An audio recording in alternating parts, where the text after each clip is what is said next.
to my channel. For those of you who are watching for the first time, welcome.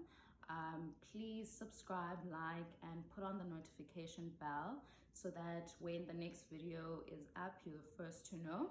So on today's video, I'll be having a chat about a few things that I usually look at before going on a getaway, looking for accommodation, looking for restaurants or entertainment, things that could also help you when you look for your accommodation for any trips that you might have, or even things like going out for dinner or a breakfast with friends. Just a few tips and tricks that I've learned along the way. So first things first, with accommodation, you have numerous options that you can go for. For example, you can book direct with the particular establishment. So you can go onto their website, look for availability, and then choose the specific dates, put in the number of people, etc., etc. So for me, I personally prefer to go onto the brand website. The reason for this is that there are a few things or specials or promotions that the particular brand hotel might have that will not be on a third-party site, for example. So if you book direct with a hotel, there are less mistakes that could happen with your booking. What I mean by that is sometimes you make a booking through a third-party site and then they can't find your booking when you arrive on at the property.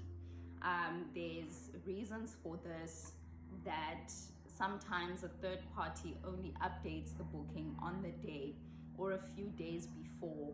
The voucher numbers don't correspond because the hotel will have a specific way in which they pull out their confirmation for you, whereas a third party site will just give you a long reference which they deal with. So personally, when dealing with hotels, I personally prefer to deal with the brand website. Another favorite is booking.com. So booking.com is great because it gives you a lot of options in terms of where, or rather the area in which you will be staying at, different types of options based on whether you are going there for business or for leisure, which is great. Another thing that's great about booking.com is that they have cancellation free bookings. So if you cancel prior to a specific period before checking in, there is no cancellation fee that you need to pay for. However, the closer you are to the booking date, or to your check-in date rather, then they will definitely charge you a cancellation fee, which is usually 1 day's rate. So there's that. Booking.com is great. It gives you a wide variety in terms of what to search for, and it's great because it's convenient. You could literally book now and go to the property now. So sometimes what happens is there's usually a discrepancy between third-party sites and what availability there is at the particular property. So you'll find that if you book on booking.com, there is availability. You book your room, you get to the property, they don't have availability. So discrepancies like that do happen. So it's something that you just need to be aware of. Another one that is also a favorite is Airbnb. What I like about Airbnb is that they have they've got modern listings, which are great. I mean, for aesthetics, we like to take pictures, we like to tag locations. So for that, and also the level of comfort that you experience when staying at an Airbnb is great. I mean, some Airbnbs are so much better in looks, in how comfortable you'll be, in terms of the facilities that you will get when you actually, in comparison to what you will experience at a hotel. But now what I've found lately is that Airbnb is actually so much pricier than what hotels are, and it makes no sense because the majority of Airbnbs, you don't even get breakfast. You literally just get the apartment, and that's it. So you still need to go out and get your food. So in some instances, it makes more sense to actually book through a hotel where you can get a breakfast or a dinner or a lunch included in the rate. I also like Airbnb for the convenience of knowing that if there's no availability at Hotel A, I can definitely get accommodation close to where that particular hotel is or in that same area without any complications. And then we have Trivago. Trivago is also great. It works like booking.com. They also work the same way. Basically, you put your dates in, you look for the area, and then it will give you a range of hotels that you can look for. So Trivago is not so popular, I've seen, with a lot of people that I've spoken to. Some didn't even know about it, but it's also a great platform for you to go onto when looking for accommodation. And then there's another one, Expedia. So Expedia, you can book flights, you can book accommodation, you can also book car rentals through that platform, which is great because it's like a one-stop shop. But the problem is that, like what I said earlier, with the booking references, it becomes so difficult sometimes for the property that you book at to find your booking when you book through them. Because I've experienced this firsthand, where you book through Expedia, you get a voucher number. Say you book in January for a stay that will be in April. So if you call later during that day, you call the property and you just want to confirm your booking, they will not have the booking. So sometimes the terms and conditions are that the booking will pull through a week before you stay at the hotel, or 14 days, or a number of days before you stay. So it's not usually immediate on the side, on the property side, when you actually make your booking. So it's something else that you would need to take into consideration when booking through a third-party site. Another popular one is also hotels.com. Works the same way as booking.com and booking.com and Trivago. It is also the same type of platform. You book, you get your voucher number, same story. Sometimes the booking will pull through immediately and you can confirm with the particular property. Sometimes it will not. So another thing that you need to be aware of is that when you book through a third-party site, the rates will be different. What that means is, if the best available rate for that particular day through the property is 3,000, for example, then the rate might be slightly higher than that or slightly less than that. So it depends. But just to be safe, it's always best to compare what is on the site and what they have available on the third-party site. Another great alternative is for you to go through a travel agent. A travel agent is the best, I also think, because they literally take care of everything. You get your booking confirmation and itinerary, and you get to the hotel, they've got all your information without you having to make a few calls, spend a bit of time on the net looking for different places to stay. This is also great if you're a very busy person, where they can book your flights, they can book your accommodation, they can do your car rental as well. So those are a few websites that I usually look into before booking anything. And then, very important, what ultimately is the deciding factor is how much money do I have that will enable me to book at a 5-star property, for example. Or if I don't have money for a 5-star property, that doesn't mean I shouldn't go away on a weekend out with friends or family, right? Because there are so many other options, many other cheaper options actually, I think it's just that a lot of people, they don't really want an experience which is not 5-star, which I think is a shame, because you can literally have a good experience without staying at a 5-star property, but you could still go and experience the facilities at that particular 5-star property.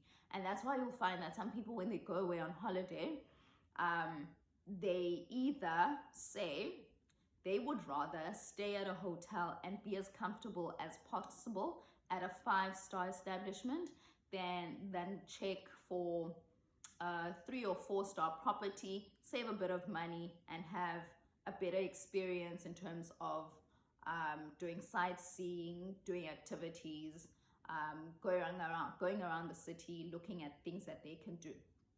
And then you have people who are good for the money, you know? So 5-star property, the best of everything, which I think is honestly some of the best ways that you can travel, experience luxury, experience the best of the best. It's definitely not money that is wasted, but not all of us can afford to have an entire 5-star experience on all of our holidays. Then you get the people who say, I would rather stay at a 3-star property and then save a bit of money from that accommodation and spend it doing other activities. And then you get people who say, okay, I will backpack. So a backpack is literally a hostel type of vibes with dorms, and you share the space with so many other people. The rates are always cheap, but it's not usually the safest, or I personally don't prefer to be backpacking because it's just not my vibes, you know? So there's those alternatives as well, where people literally book dirt cheap places so they can go around the city to experience everything else. So with regards to accommodation, car hire, and tours that you book, there's usually a tourism levy that is added onto your bill. What a lot of people don't know is that this is charged literally for the majority of listed hotels, listed tour agencies, and travel agencies as well. So you need to apply obviously for this. You don't just make people pay that tourism levy without actually applying for it through the Tourism Marketing South Africa.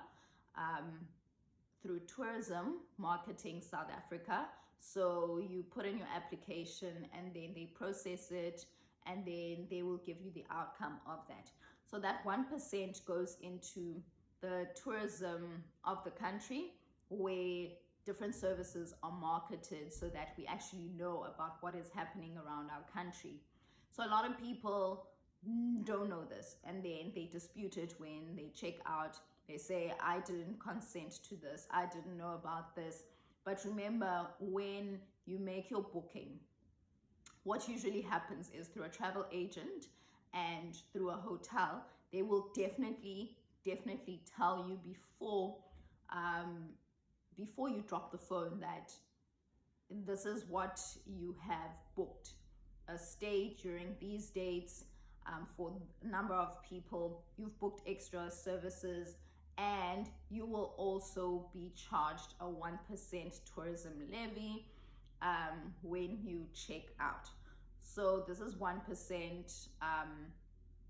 This 1% is not a lot of money, genuinely, when you look at how much accommodation costs.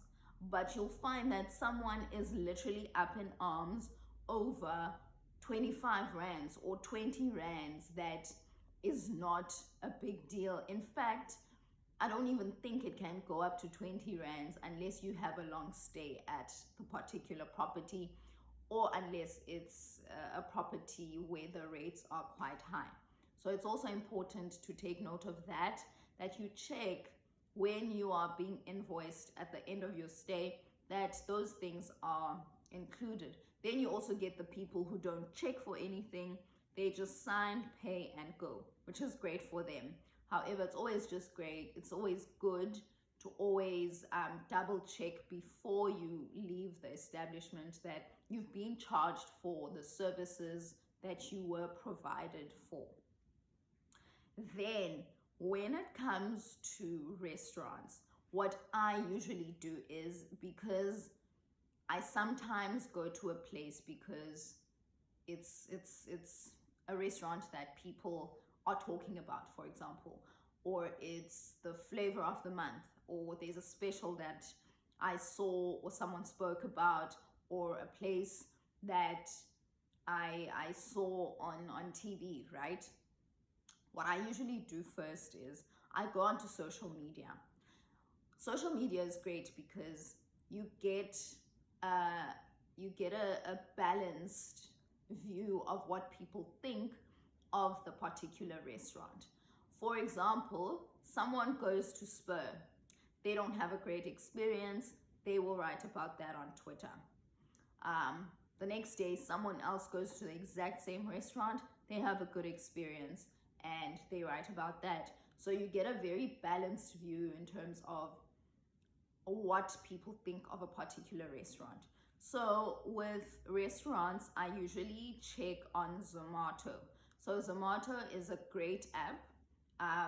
It lists all sorts of restaurants all over the country. In some locations, it doesn't pick up the location because some restaurants aren't listed on the app. So what you can do is you literally look for a restaurant based on the type of food that you want. Or do you want breakfast? Do you want a lunch? Do you want dinner? Do you want to do coffee? Do you want a place where they predominantly sell pastries? Do you want a place where you can just go and have a cocktail? They literally have everything on there. And what is nice is that they also have ratings of people's experiences on there. They also have a menu which you can look at beforehand. So that app is great. And what's also nice about it is that with some of the restaurants, you can get a feel of the type of environment that you will experience based off of those reviews that people leave behind once they have left the restaurant. And then there's also diningout.co.za, which is also similar to Zomato. Same thing, they list the restaurant, the type of food you will get, the menu. And what's also nice with these apps is that they actually tell you how much you can expect to pay on average per person or per two people that actually go and have their food at that particular restaurant. So it's always great just to first have a look and feel of the type of place that you want to go to. I'm not always we can go wherever type of vibe. I always like to look beforehand what type of food they have, how much it costs, where the area is, what I can expect. So those the app and that website is also great for you to look at. And then something else that a lot of people don't realize is that you could actually have a great experience anywhere.